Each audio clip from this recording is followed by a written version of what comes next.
What is up, everybody? This is the Mathnasium coming back at you with factoring trinomials of the form x squared plus bx plus c. Some might also say these are factoring trinomials with a leading coefficient of 1. Today we're going to be factoring quadratic trinomials, so they will, most of them will have degree 2. We're going to throw a little curveball in at the end of the lesson, of course, to challenge our brains.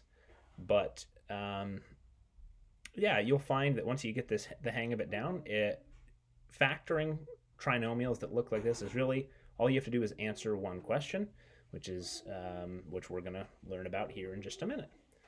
So remember, factoring is taking something and turning it into a product. So, for example, if we have, come on, ink. If we want to factor 20, we're taking that number, we are turning it into a product of 4 times 5, and we can factor that further by doing another step as 2 times 2 times 5. This is the process of factoring. Take a number, writing it as a product. Well, we also did ones that looked like this. If I wanted to write this as a product, how we did it in class is we said, well, this is 3 times x times x. We looked for a common factor. So we've done factoring with numbers. We've done factoring with like these expressions. We're going to take this and write it as a product. 24, you could write it as 2 times 2 times 2 times 3, but let's just say this is 3 times 8 times x, because there's no 2 shared, there's only a 3 over here. So to find the GCF of an expression, we would factor each term individually and then see what they shared in common. They both share 3, and they both share an x. So that means our greatest common factor amongst the terms is 3x. And whatever did not get underlined is left over. So that would be an x from this term and an 8 from this term. We've been factoring. It's kind of, in this case, it's undoing the distributive property, but ultimately it is writing as a product. So how do I write this as a product? In previous lessons, you guys, so if you break this apart, you'll say this is x squared, x times x plus 11 times x plus 3 times 10, which is 3 times 5 times 2. Now, if you look here, there are no common factors. The GCF of these are 1, so we cannot factor out a greatest common factor here. But you may have noticed that on previous lessons, we'll do a quick recap. We did, like if we did a multiplication of 2 binomials, you multiplied each of the terms of one by each of the terms of the other. So you said we would do x times x, and then x times 5, right? So that would be x squared plus 5x. And then we multiplied in red, we'd do 3 times x and 3 times 5, which is plus 3x plus 15. And then come down and you'd get x squared, and we had 2 like terms, the 5x and the 3x there. So we would combine those together to get x squared plus 8x plus 15. Now, in this case, how can we go from these 2 numbers that we started with? If we know that, our leading term is just x in each of the binomials, we know we're going to end up with x squared at the end. And we know that our constant at the end is just going to be the product of these 2 things. And then our middle term, it always is this times x and that times x, and we end up adding them together to get 8x. So if you add these 2 things, you'll get the middle term, and if you multiply them, you'll get the last term, and the first term is just x squared. So really what we're looking for here is we are looking for 2 numbers, right? 2 numbers that we're going to plug in, and I don't know what they are yet. So we'll say plus and plus. We're looking for 2 numbers that go in to these 2 slots, and we know that they are going to multiply to become 30, and they're going to add to become 11. That's the pattern that you may have noticed in a previous assignment. We add these 2 up, you'll get your middle term. You multiply these 2 out, you get your last term. So we are looking for two numbers that multiply, we need two numbers that multiply to 30 and add, I'll say, and add to 11. Okay, so that's what we're looking for in this case. So in order to figure out what that is, what we can do is we can write out all the factors of 30. That is, what are the two number pairs that we can multiply and get 30 as an answer? 1 times 30 is one of those pairs. 2 times 15 is one of those pairs. 3 times 10 is one of those pairs. And you can keep going. The problem is, this adds to 31, this adds to 17, this adds to 13. Oh, we're getting closer. 30 divided by 4, no, can't do that. 30 divided by 5, oh, we can do that. That's 5 times 6. It turns out this is most of them, okay? These are all the positive ones at least. Two numbers that multiply to 30 that add to 11, those are these down here. So we can go ahead and write in 5 plus 6. Now, if we come down here and check our work, let's check our work. We should, now these things are equal. When I multiply this out, we should get the same thing, and it should be pretty apparent. So x times x will give us x squared. X times 6 will give us plus 6x. X times 5 will give us plus 5x. 5 times 6 is plus 30. Look at that. Middle terms add up to 11. Last term is 30. And we've got the same thing that we got to begin with. So this is our answer. It's the correct answer in the correct factored form. How exciting is that? Get out of here. Too exciting. What do you think, Gandalf? I think it works. So the general rule of thumb. So I'm going to come through with colors here. We'll do it in pen. So here's the general rule that we can say.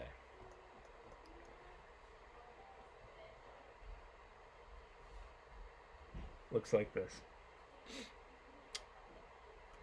X squared plus bx plus c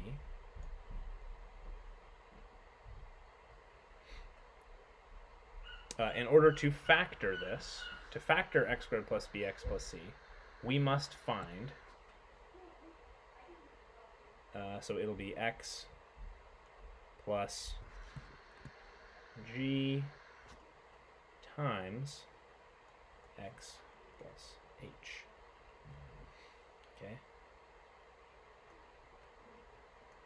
To factor x squared plus bx plus c, we find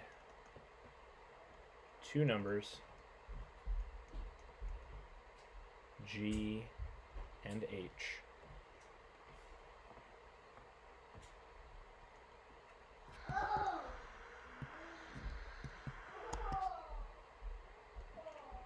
that are factors of c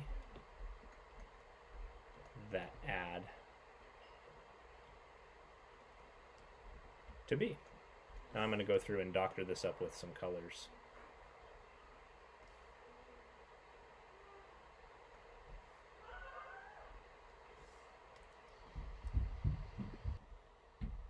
All right, we're back to it. So all we need to do is find two numbers, g and h, that are factors of c that add to b. And if we can do that, then we can factor the trinomial of the form x squared plus bx plus c. It's that easy, folks. So it's just a matter of finding the right numbers. So let's go ahead and get started. All right, so based on that rule, we need factors of 3 that add up to, hopefully we can see that. Yeah, perfect. We need factors of 3 that add up to 4. So let's take a look. Okay, factors of 3. Well, the only ones I can think of are 3 and 1. Oh, but be careful, because there's another set of numbers that can multiply to 3. You got to be careful. -1 and -3 are also numbers that multiply to give us positive 3. Now, I'm not always going to write these negative options because you just need to think about that as you're doing the process. So you're going to see me just write probably the positive options, and I may even just write the positive version of C up here. So we're looking for the factors of 3. Well, the only factors that are 3 and 1, those add up to 4, so we're done. To factor x squared plus 4x plus c, all we have to do is do x plus 1 times x plus 3. And you could have just as easily done x plus 3 times x plus 1. Doesn't matter the order that you write them. So we found factors of 3 that add up to 4. They're 1 and 3, so we're done. All right, next one. Here we are looking for factors of 8 that add up to -6. Okay, now this gets a little tricky, because if we write out the factors of 8, they are 1 times 8 and 2 times 4, right? These are the only combinations of numbers you can multiply to get 8. Again, we have to consider 2 plus 4 is positive 6, not negative 6, and 1 plus 8 is positive 9, right? So we're getting positive answers. But it is also true that we could use the options of -1 times -8, okay? These are both, they multiply to positive 8, or -2 times -4. They multiply to positive 8. Which ones add to -6? These ones. So we can stop right there and we're done. That'll be y minus 2 times y minus 4. And we can check our answers. If you are in any doubt, just come over and check by multiplying out like we learned previously. So that would be y squared minus 4y minus 2y plus 8. Yep, we're good. Those add up to -6. So you can check to make sure you're getting the correct answer. So again, here we're looking for factors of positive 8 that add up to -6. Okay, this one's a little more challenging. Let's jump right into it.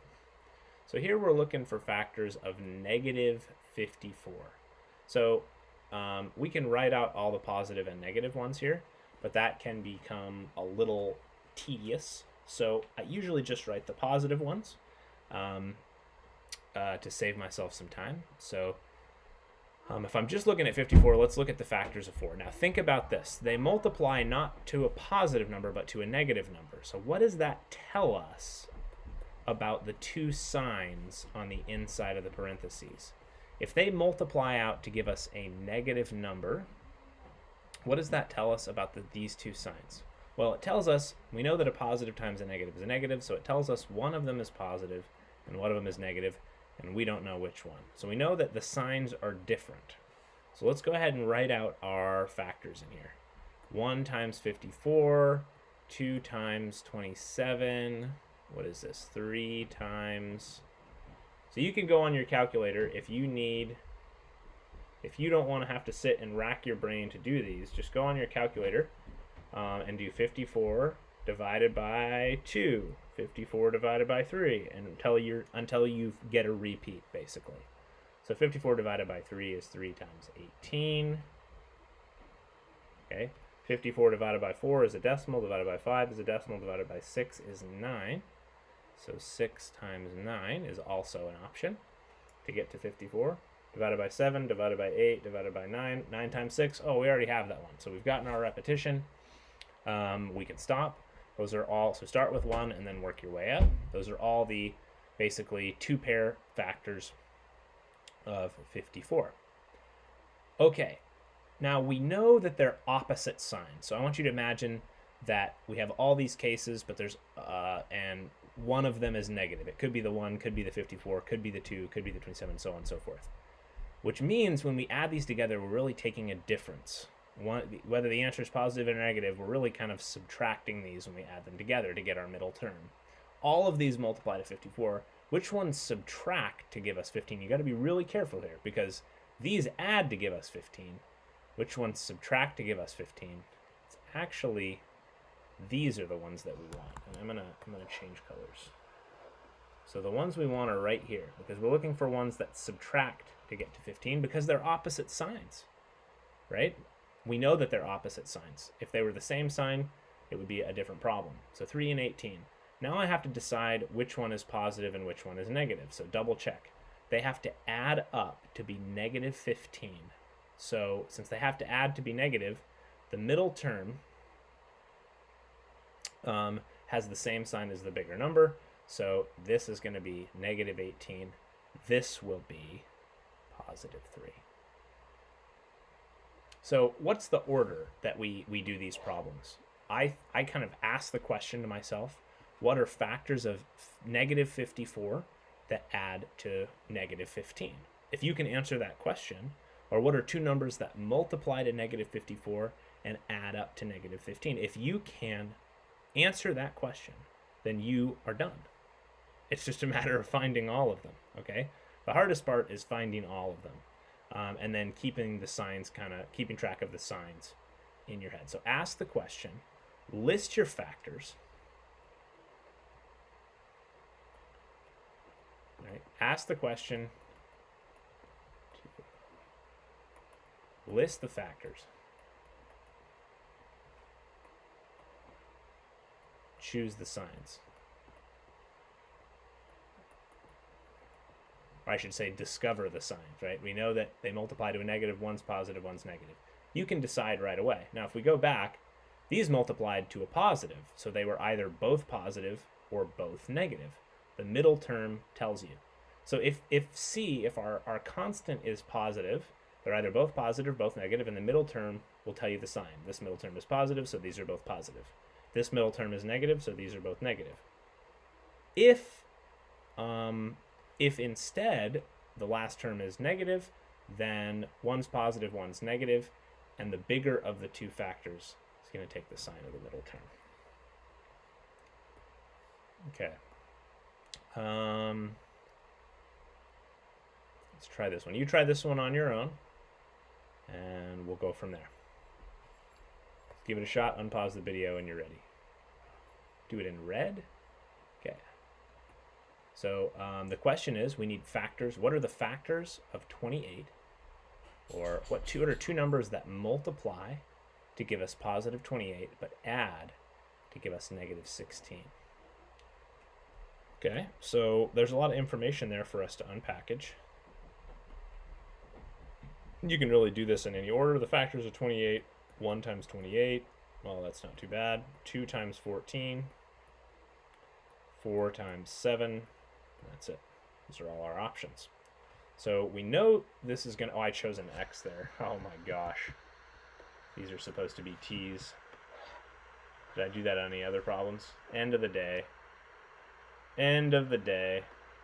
Someone's having a math cow somewhere. Those are Y's. We're good. We checked them off. Perfect. All right. Someone's having a math cow somewhere. All right. Perfect. So they're going to have an M here. And then we know, what about the signs? Let's think about the signs. They multiply to be a positive number. So that means they're either both positive or both negative. But what do they have to add up to? They have to add up to negative 16. That tells us that they're both negative. So I'm looking for a sum. So we're looking for two things that add up to 16. Oh, that's 2 and 14. So we can put those two numbers in there. Now we've factored it and we're done. Okay, let's take a look. All right, now I'm going to mix things up a little bit. We're going to try some harder questions. So this one looks like we can't factor it because they have to be of the form x squared plus bx plus c. I'm going to invite you to think about us factoring the number 12. Sometimes you have to break things apart multiple times. If we want to completely factor 12, we write it as 3 times 4, right, or 6 times 2, and then we have to do another factoring step. So we have to stop and we have to break this apart. So we broke it apart once. We're going to break it apart again. 3 times 2 times 2. Okay, now we're done because I can't break anything else apart. So if we look at this problem, this is 3 times x plus 3 times 7 times x minus, and then broken up here, 54 is 9 times 6, which is 3 times 3 times 2 times 3, or whatever, right? 9 times 6. Okay, no x there. And now we go through and we find a common factor. Is there a common factor here? Yes, all of these things are divisible by 3. They don't all have an x, but what we're able to do is we're able to pull out a 3 from each of the terms. So we have factored out a 3. We've turned this into a product. But what we're left with is we're left with something that can still be factored again. 3 times 2 minus 18. So it turns out that this quadratic trinomial right here can be factored again. There's actually more than one way to factor this, but this can be factored one more time.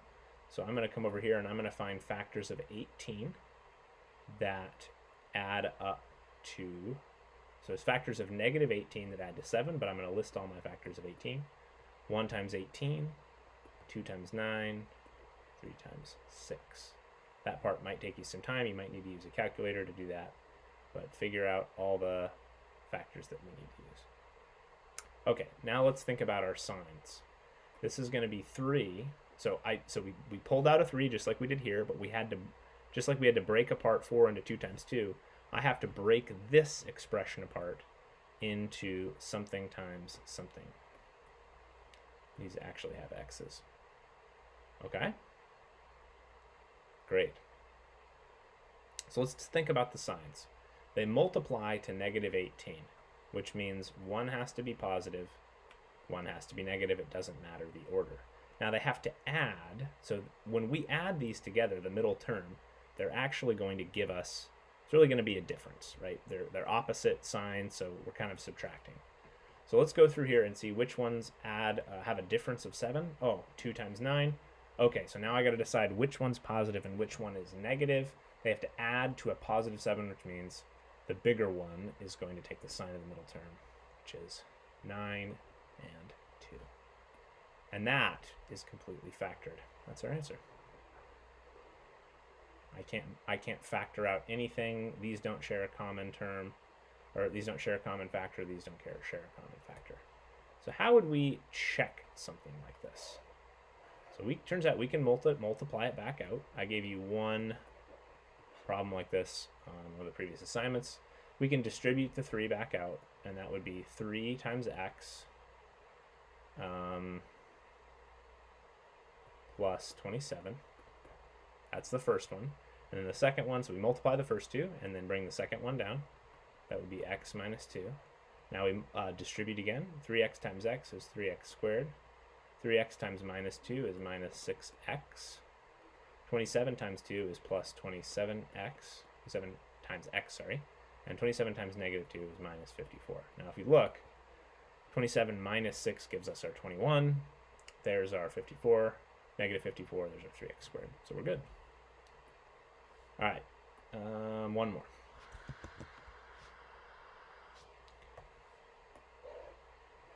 Call it a day here. Okay, I'm going to do this without writing out the product because we've got lots of things to write. What do they all have in common? Well, we can pull, all of them are divisible by 2, so I can divide out a 2, and then this one won't have any coefficient after that, so we're good. And all of them have at least 2 v's. So we'll pull out a 2 and a v squared. So what's going to be left over? What will be left over when we're done? 2 divided by 2 gives us 1, and they both have a v, so we're pulling out 2 v's, which means there are 2 v's left over, so that'll be v squared. And then here, divide by 2, which will be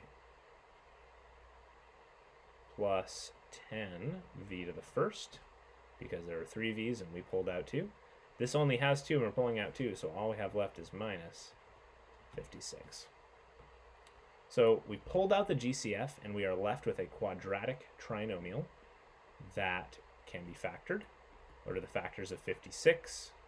Factors of negative 56 that add to positive 10, so you can go through 1 times 56, 2 times 28,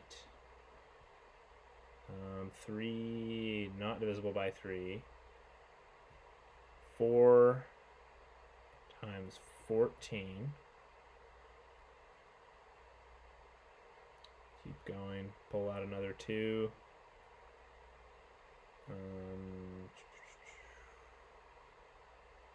That is 8 times 7.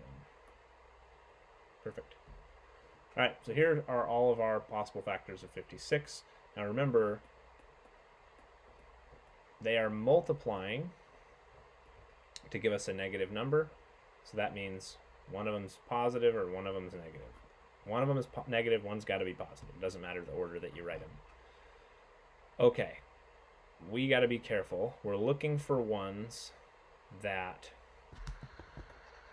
since they're opposite signs, they're subtracting us to give us positive 10. So basically, have a difference of 10. So you look through, if one was positive and one was negative, how would we get positive 10? And the only option, if we take a difference, no, no, yes, 4 and 14. So you come in here. The 14 has to be positive because we have to get a positive answer when we're done. So it'll be plus 14 minus 4. And this is our answer completely factored. Just like that. So that's it. That's factoring trinomials of that form. I hope this video was helpful for you. I hope that you guys are going to be able to carry these skills over and have some time to practice. So thanks for watching, and we'll see you next time.